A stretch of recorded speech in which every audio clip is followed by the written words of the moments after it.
The road stretches out, dark and empty. The only sound the hum of your engine and the occasional whisper of wind. You're alone, or so you think.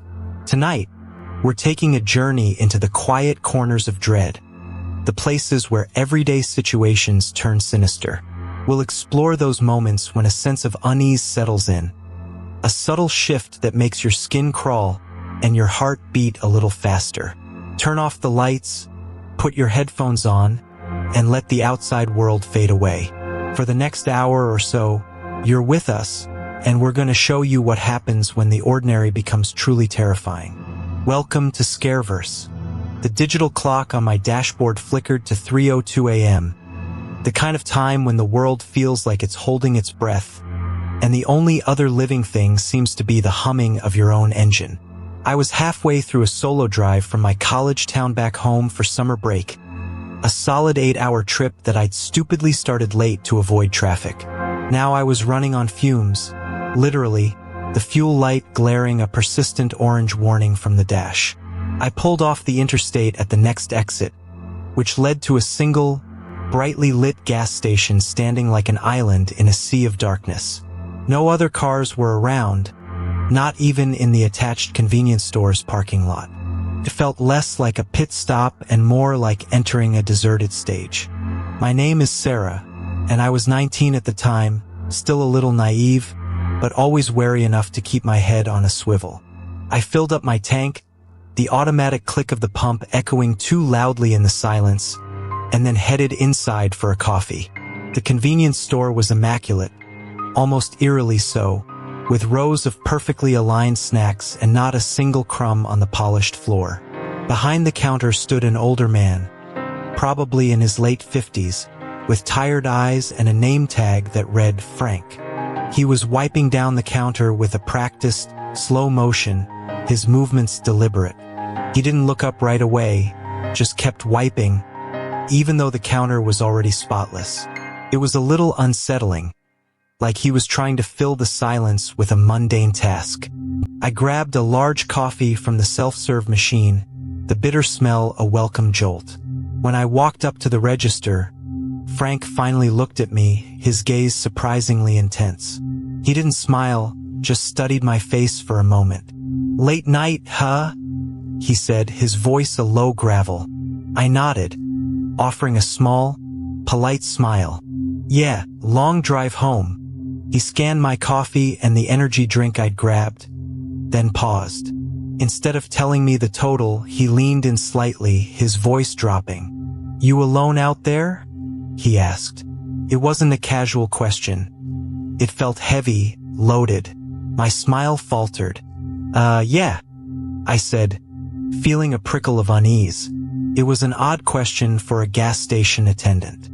Frank straightened up, his eyes scanning past me, out the plate glass window into the dark. "Just be careful," he said, his gaze still fixed on something outside I couldn't see. "Especially tonight. There's a car that's it's been circling." I frowned. "Circling? What do you mean?" He finally looked back at me, his expression grim. "Old black sedan. No lights. Just drives by, slow. Been doing it for hours. Doesn't stop, doesn't get gas. Just passes." He lowered his voice even further. "And if you see it behind you on the road, don't stop. Don't look back. Just drive." He pushed my change across the counter, his hand trembling slightly. It was a bizarre, unsolicited warning that sent a shiver down my spine. I tried to rationalize it as I walked back to my car, clutching my coffee and energy drink. Maybe Frank was just a lonely guy who liked to tell stories, or maybe he was a bit paranoid from working so many night shifts. The cold night air felt sharper now, and the silence of the parking lot felt less peaceful and more watchful. I got into my car quickly, locking the doors immediately. As I pulled out of the gas station and onto the deserted exit ramp leading back to the interstate, I glanced in my rearview mirror. The gas station lights shrank in the distance, and the road behind me was an inky black void. For a moment, I thought I saw a faint, dark shape emerging from the shadows near the exit ramp, but it was probably just my imagination playing tricks on me. I merged onto the interstate, trying to shake off Frank's warning. The coffee was hot and strong, and the energy drink buzzed in my hand. I cranked up the radio, hoping to drown out the lingering unease. But every few minutes, my eyes would flick to the rearview mirror. The road was still empty. Then, about 10 minutes later, I saw them. Two small, dim points of light, far back, barely visible but definitely there. Headlights. My heart gave a little thump. I told myself it was just another car. Finally. It was bound to happen eventually on an interstate. But the lights didn't seem to be getting any closer, nor did they seem to be falling back. They just maintained that exact same impossible distance, a steady, unblinking presence in the darkness. I started checking my speed. I was already doing 5 over the limit. I pushed it up to 10 over. The distant lights stayed exactly where they were. I slowed down, dropping to just below the speed limit. They slowed too, maintaining that same unnerving gap. It was like a cruel optical illusion or a trick of the mind, but deep down, I knew it wasn't either. This wasn't just another car. This was the car. Frank's black sedan. But it wasn't black anymore. It was just a pair of lights that refused to yield to the laws of distance or speed. A cold dread started to seep into my bones, replacing the caffeine buzz. I gripped the steering wheel so tightly my knuckles were white. Frank's words echoed in my head. Don't stop. Don't look back. Just drive. The next hour was a blur of highway and growing panic. I passed several exits, some with flickering motel signs, some leading to dark, unknown towns. I considered pulling off, calling the police, but the thought of stopping, even for a second, was terrifying. What if it was waiting for me? What if Frank had been right and this car was more than just a random tailgater? And what would I even tell the police? There's a car behind me that's staying the same distance? It sounded insane. The car behind me never used its turn signal. It never sped up to pass, even when I slowed down. It simply existed, a relentless, silent shadow in my mirror. It was the most suffocating, isolating feeling I'd ever experienced, driving into the night with this unseen predator. I felt utterly alone, completely exposed. Then, almost imperceptibly, the sky began to lighten. A faint gray line appeared on the horizon, slowly chasing away the inky blackness. With the arrival of dawn, the world around me began to awaken. More cars appeared on the road, headlights no longer cutting through absolute darkness, but merely assisting in the early morning gloom. I risked a glance in the rearview mirror, my heart hammering against my ribs. And there it was, still 2 faint lights, but now, in the increasing light, I could make out the shape of the car itself. It was an old, beat-up black sedan, exactly as Frank had described. But what truly twisted my stomach into knots was what I saw next, as the sun finally crested the horizon, casting the world in a pale, weak light. There was no one in the driver's seat. The car was empty. The headlights, still faintly visible, seemed to be coming from inside the vehicle, not from actual working lights. It was just a hollow shell, rolling along, perfectly matching my speed, perfectly maintaining its distance. My foot slammed on the gas pedal, and I sped away, leaving the empty sedan behind, shrinking in my mirror until it was just another dark speck on the road. I drove straight to my parents' house, practically collapsing through the door. I told them I was just exhausted from the drive, but I haven't driven alone at night since.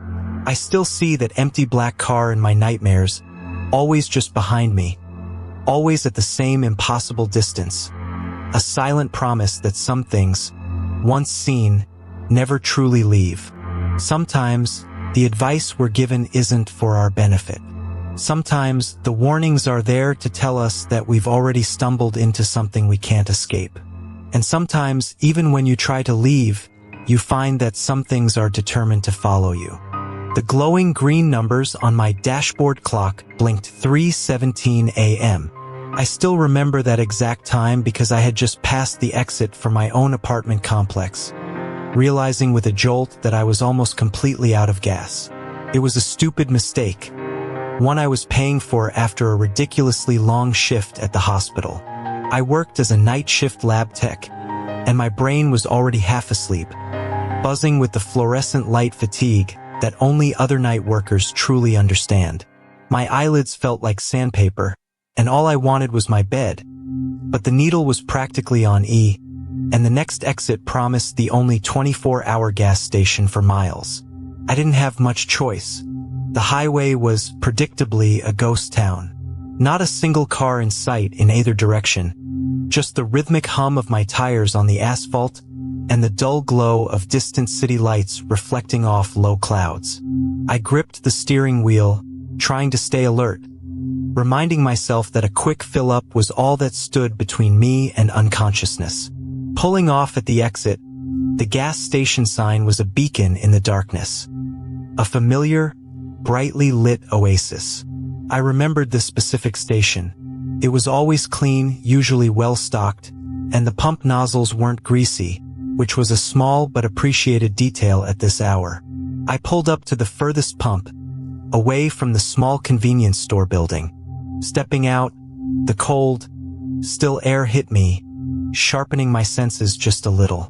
The only sounds were the whir of the pump filling my tank and the faint, almost imperceptible hum of the fluorescent lights overhead.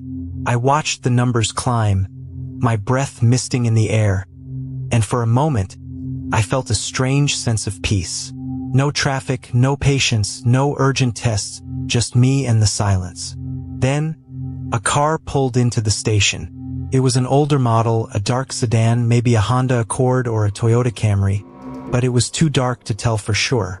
What struck me as odd was that it didn't pull up to a pump.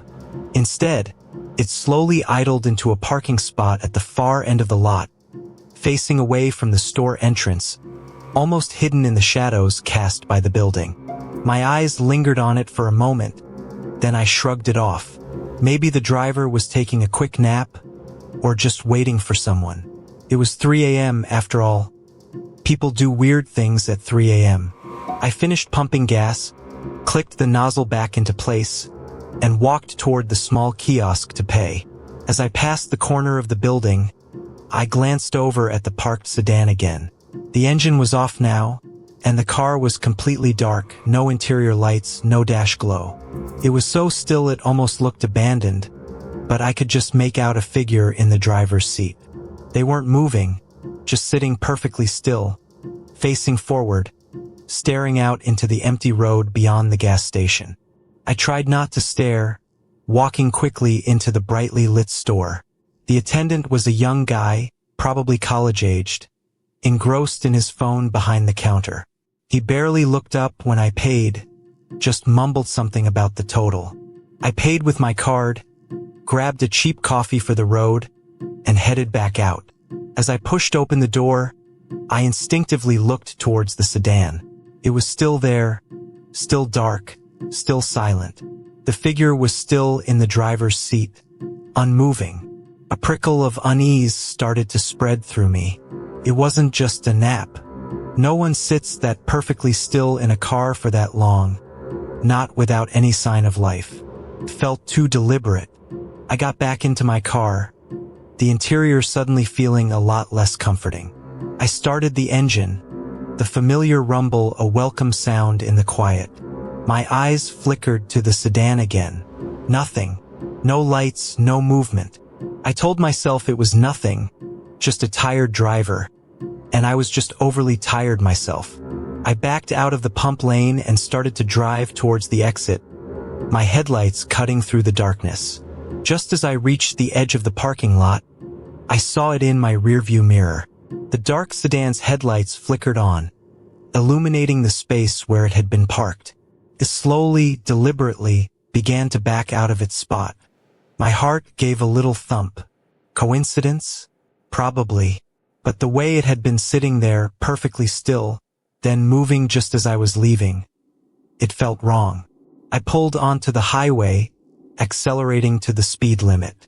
A few seconds later, I saw the distinct twin beams of the sedan's headlights emerge from the gas station entrance onto the highway behind me. They were a bit far back at first, maybe 3 or 4 car lengths, but they were there. I tried to dismiss it, to tell myself that this was a normal occurrence, that someone leaving the gas station would naturally follow me onto the highway. But the feeling in my gut was tightening, a cold knot of dread. I kept checking my rearview mirror. The car stayed the same distance behind me. Not gaining, not losing. Just there. I sped up a little, pushing 5 miles over the limit. The car behind me sped up too, maintaining the exact same spacing. I slowed down, dropping a few miles under the limit. The car behind me also slowed, keeping that unnervingly consistent gap. My hands were gripping the wheel so tightly my knuckles were white. This wasn't a coincidence anymore. This car was following me.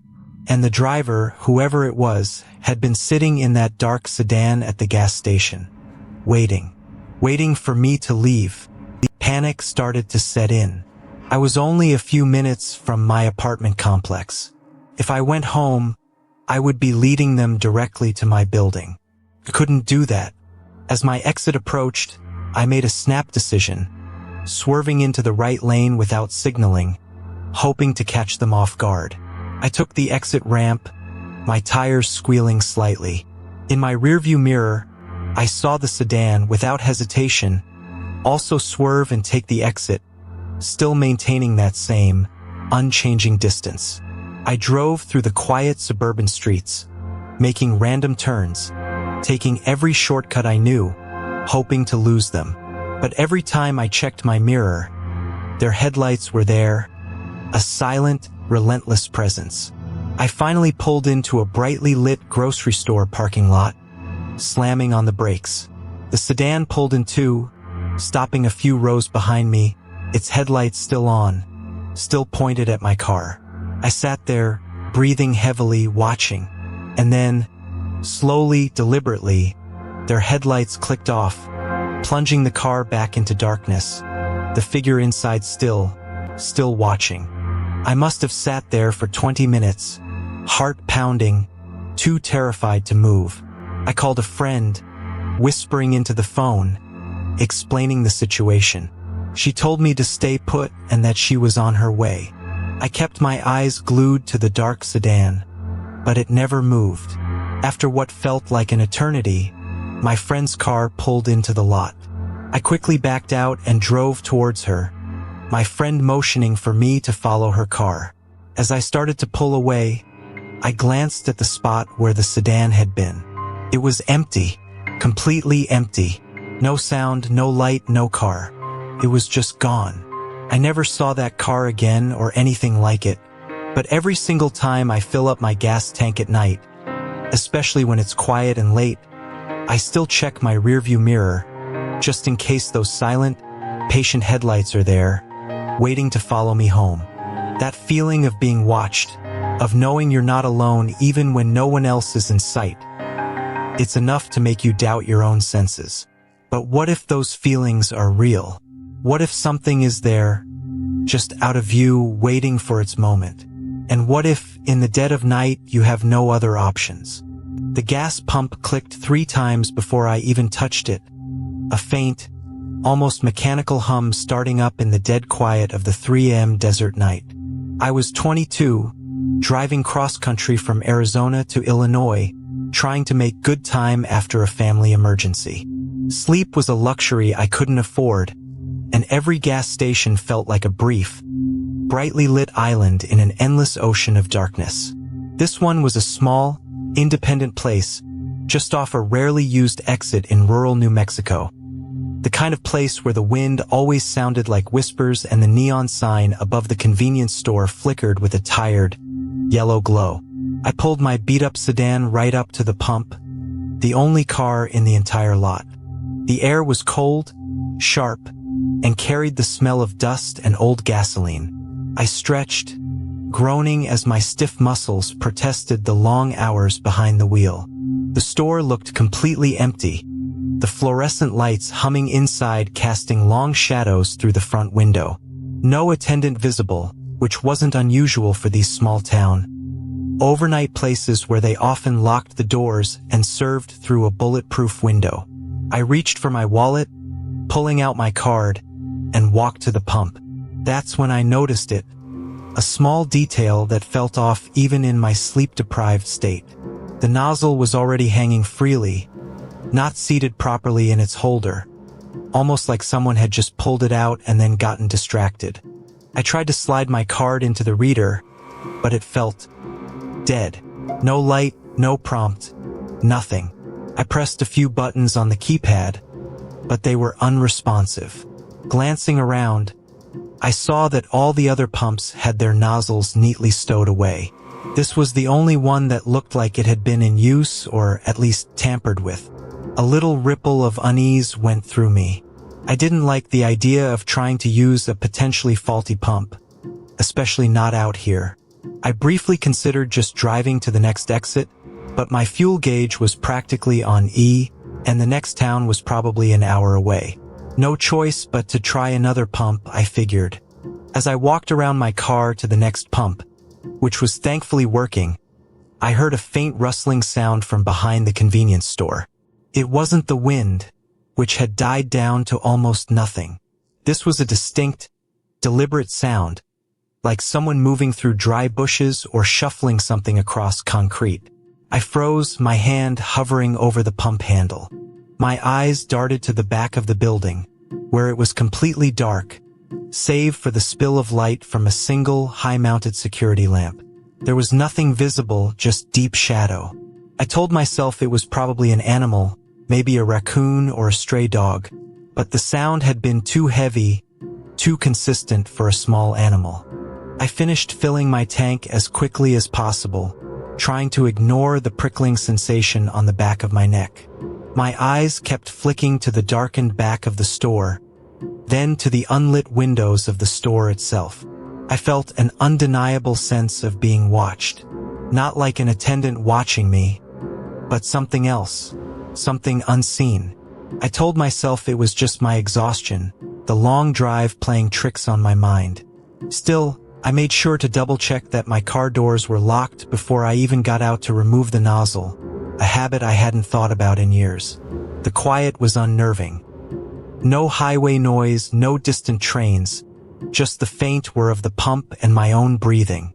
Just as the pump clicked off, signaling a full tank, I glanced toward the convenience store one last time, and then I saw it. A figure barely visible, standing absolutely still in the deep shadows by the side door of the building, just out of the direct glare of the overhead lights. It wasn't moving, just standing.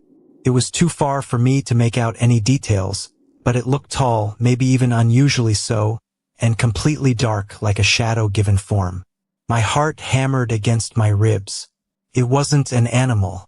It was definitely a person. My mind raced, trying to rationalize it. Maybe the attendant on a smoke break, though they usually had their own light. But the stillness was wrong. The way it just stood there, motionless, felt predatory.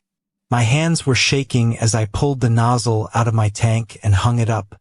I didn't look back at the figure. I just got into my car, fumbled with the keys, and started the engine. The sound of the engine roaring to life was a huge relief, a barrier against the silence.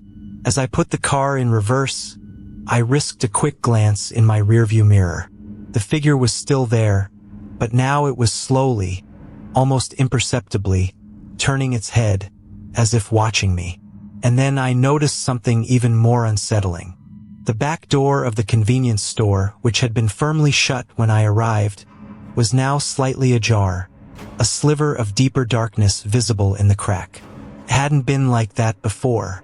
I sped out of the gas station, tires squealing slightly on the old asphalt, not caring about being careful anymore. I merged back onto the deserted highway, putting as much distance as I could between myself and that place. The figure, the open back door, the faulty pump. It all clicked into place, creating a terrifying picture. I drove for what felt like an hour, my knuckles white on the steering wheel, before I finally felt safe enough to breathe properly.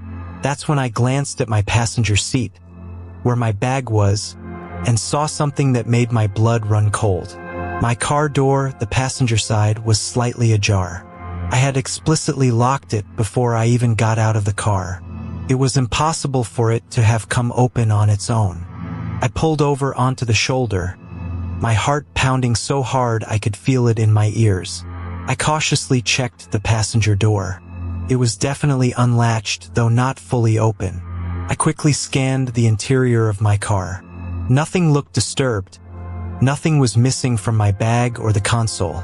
My phone was still in its holder, wallet still in my pocket. It was like whoever or whatever had opened the door had just looked, or perhaps had been interrupted. The thought that someone had been in my car, right there, while I was only feet away, pumping gas, made my stomach churn. I locked the door, then checked all the others, testing them individually. They were all firmly shut. Only that one, the one closest to the gas pump I had initially tried. I drove straight through the rest of the night, not stopping again until the sun was fully up and I was in a busy, well-lit truck stop. I still couldn't shake the feeling of dread. I replayed the whole thing in my head, over and over. The faulty pump, the rustling, the figure, the open back door, and finally my unlocked car door. It felt like a sequence of events designed to lure me away, to distract me, or to make me think something was wrong with the station itself, rather than what was actually happening. I never saw another car or person, or even a living soul at that gas station. To this day, I can't explain it. But I always lock my doors the moment I step out of the car now, even in broad daylight. You just never know who or what is really watching.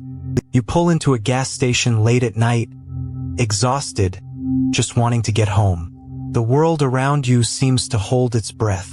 It's quiet, too quiet. You try to tell yourself it's just the isolation, the darkness, but a cold certainty starts to creep in. Some silences are far more unsettling than any sound. The gas station sign, usually a beacon of flickering neon, was completely dark that night, even though the pumps were clearly still on. I was 17, driving my beat-up '08 Civic home from my girlfriend's place, a good hour and a half drive away, and it was pushing 3 a.m. My fuel light had been mocking me for the last 20 miles, and this was the only place open for another 50. It was one of those old, isolated stations just off the interstate, with a convenience store attached. But the store lights were off too. Only the canopy lights over the pumps cast a sickly yellow glow, making the already desolate lot feel even more eerie. I pulled up to the closest available pump, which happened to be number 4, the furthest from the store entrance. My phone was dead, of course, because when isn't it? So I couldn't even try to rationalize the total darkness inside the store. Usually, even at this hour, there'd be some kind of light, a single fluorescent hum, maybe the attendant slumped over the counter. But tonight, nothing. Just black windows reflecting the pale pump lights. I got out of the car, the only sound the soft click of my door, and the distant drone of the interstate. It was unusually quiet for a gas station. No truckers idling, no late-night travelers. Just me and my almost empty tank. I shivered, not just from the cool night air, but from the unsettling stillness of the place. I swiped my card. The pump screen flickered to life, showing the usual prompts: select grade, insert nozzle. Everything seemed normal enough. I picked regular, clicked the nozzle into my tank, and started the flow. The numbers on the screen began to climb, slowly at first, then picking up speed. It was a familiar, mundane ritual, one I'd done countless times. But the absolute silence was getting to me. No music, no road noise, not even the usual low thrum of the pumps working. It was like the entire world had held its breath, just waiting for me to finish filling up. The air felt heavy, dense, and I kept glancing over my shoulder, a primal unease coiling in my gut. I let the pump run, topping off the tank as I always did. The dollar amount kept rising, then the gallon count. I watched it, mindlessly, until the pump clicked off with a soft, final thud. Except it didn't click off. It just stopped. The numbers froze. Not at a round number, not at a full tank, just randomly halfway through a cent. I pulled the nozzle out, confused. The tank should have been full. I checked the gauge on my dash, still showing about 3/4. I pushed the nozzle back in, tried to start it again. Nothing. The screen just said, "Thank you," and then went dark, as if its shift had ended. It was definitely broken, I thought. Just my luck. Annoyed, I decided to try another pump. I moved my car a few spots down, to pump number 2, closer to the convenience store, hoping that proximity might make a difference, even if the store was dark. This time, as I pulled up, I noticed something else odd. The pay inside sign, which was usually lit, was out just like everything else. But more than that, the window to the store, which should have been reflecting my headlights, seemed to absorb them instead. It was like looking into a void, not just a dark room. I tried to shake off the growing dread. It was late, I was tired, and this place was probably just falling apart. I swiped my card at pump 2. Again, the screen lit up, seemingly normal. I started pumping. The numbers climbed and the gasoline flowed. I glanced at the store window again, this time trying to catch my own reflection. Instead, what I saw was a faint, distorted image, like heat haze off asphalt, that seemed to be inside the darkened store, just beyond the glass. It wasn't me. It was too tall, too thin, a dark, elongated shadow. My blood ran cold. I immediately yanked the nozzle out of my tank, gasoline sloshing, and it triggered the automatic shut-off with a loud, final click. I didn't care about the remaining quarter tank. I jumped back into my car, fumbling with the keys, my hands shaking. The distorted shadow in the window hadn't moved. It just stayed there, a black smudge against the black interior. I started the engine, threw the car into reverse, and peeled out of the lot, tires squealing. I didn't even bother to put the gas cap back on properly. My heart was pounding, a frantic drum in my chest. I kept glancing in my rearview mirror, half expecting to see headlights following me, or the shadow itself manifesting on the road.